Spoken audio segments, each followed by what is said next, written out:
अस्सलाम वालेकुम, नमस्ते, सत श्री अकाल। कल ही की बात है कि चेवेल्ला में बीजेपी का इजलास हुआ।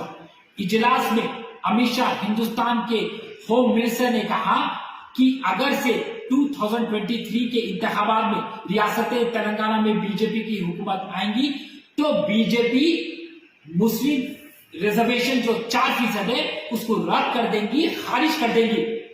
अमित शाह से मैं कहना चाह रहा हूं कि ये जुमले से आप जो हिंदू और मुसलमान के बीच में फर्क है वो फर्क को बढ़ाने आए। आपका जुमला पोलराइज की बात करता है। आप पोलराइजेशन की बात क्यों कर रहे हैं? अगर से आपको इजलास में बात करना था, आवाम से मुखातिब होना था, तो आप आपके तरक्याती काम के बारे में बात करते थे।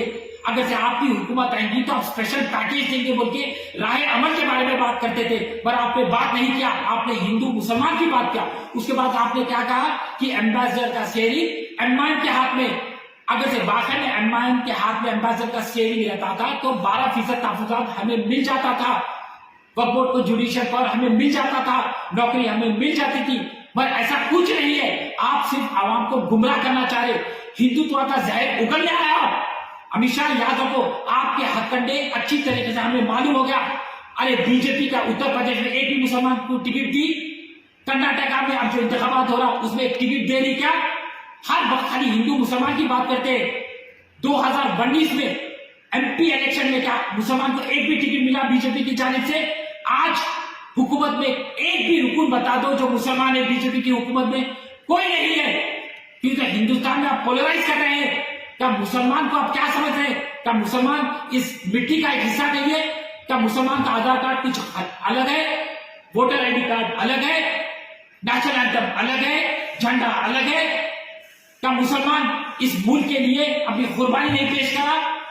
जाके गेटवे ऑफ इंडिया पे देखिए, हजारों मुसलमानों का नाम दर्ज है।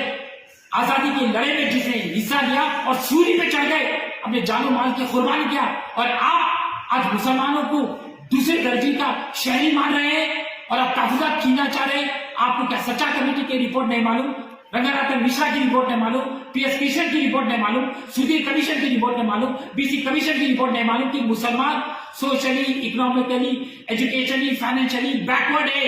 एससी से भी, एसटी से भी उसको आज रिजर्वेशन की जरूरत है। मगर आप और आपकी हुकूमत कहती है कि हम 4% रिजर्वेशन रद्द कर देंगे। तो इसका मतलब क्या है? क्या इसका मतलब सबका साथ सबका विकास है? नहीं, खाली आप हिंदुत्व की बोली कर रहे हैं। आप सच्चे हिंदू भी नहीं है। क्योंकि याद रखो, से सच्चा हिंदू रहता तो इस हिंदुस्तान में जितने भी मजहब के लोग बस रहे हैं उनकी इज्जत करता था, उनके तहफुजात के बारे में बात करता था, उनके हुकूक के बारे में बात करता था। आप ऐसा नहीं कर रहे, आप पोलराइज करके हुकूमत कायम करना चाह रहे, मगर ऐसा कुछ नहीं हो सकता। जब तक इंडियन नेशनल कांग्रेस जिंदा है, मुसलमानों के हुकूक के करीब कोई आ नहीं सकता। हम हुकूमत कायम करेंगे, कांग्रेस की हुकूमत कायम होगी रियासत तेलंगाना में। याद होगा अमित शाह, आप जितने हथकंडे इस्तेमाल करना चाह रहे आप कर लो, मगर आप इधर बीजेपी का झंडा नहीं लहरा सकते।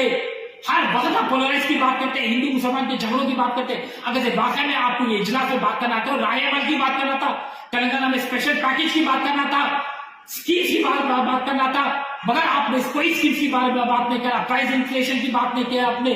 आज आम आदमी से लेकर हर कोई परेशान है, आप उसके बारे में नहीं बात कर रहे और आप कह रहे कि मुसलमानों को आप रिजर्वेशन रद्द कर देंगे। ऐसा कुछ नहीं होगा। जब तक इंडियन नेशनल कांग्रेस जिंदा है, हम हमारा हक लेके रहेंगे। हर वक्त में कहते हुए आया कि कीचड़ में कमल खिलता है, पर हाल हकीकत में कमल ही कीचड़ है। जय हिंद, जय कांग्रेस।